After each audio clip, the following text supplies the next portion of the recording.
A lot can be told in small boxes, breathing life into images, writing about the adventures of some of our favorite characters. Superman, Batman, Garfield, or my personal favorite, the gang from the Archie comics. My favorite was always Iron Man, because Iron Man was just this really smart guy who built this really super cool armor. And I thought, that's what I want to be when I grow up. I want to be, if I can't be a comic book artist, I want to be Iron Man. Well, Iron Man didn't pan out, but Ken Stacy did make his other passion come true. He makes comics for a living. Everybody has a mind's eye that's constantly generating imagery, but I just had this real desire to capture that imagery and then develop it further. He broke his way into the business in his teens. Over 30 years later, he can proudly say he's written and illustrated the works of Astro Boy, Spider-Man, Star Wars, and the X-Men, just to name a few. He's even lived in the Big Apple, which at one point was the place to be if you wanted to work with this medium.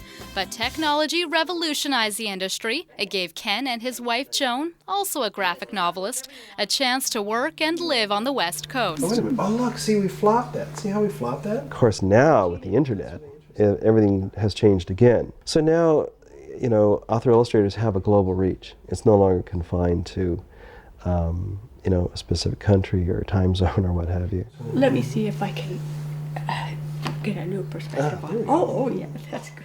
Now Ken and Joan are going to be taking their work from their books and bringing it into the classroom. Beginning in the fall, they're going to be instructing an 8-month-long comic and graphic novel certificate program at Camosun College. Now, Camosun College did make some cuts in early April, so it may seem a little bit weird that they're introducing a new program, but staff members are saying this falls under a completely different umbrella. Now, many of our programs are core funded by the government. That is, the government provides us with a grant in order to do these programs. This program is a separate program.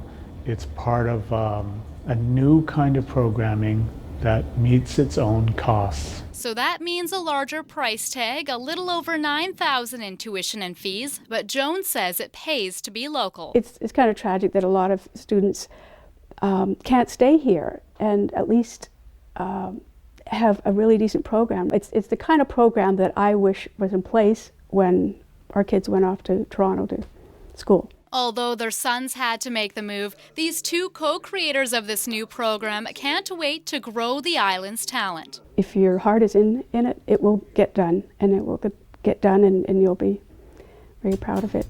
I don't believe in talent.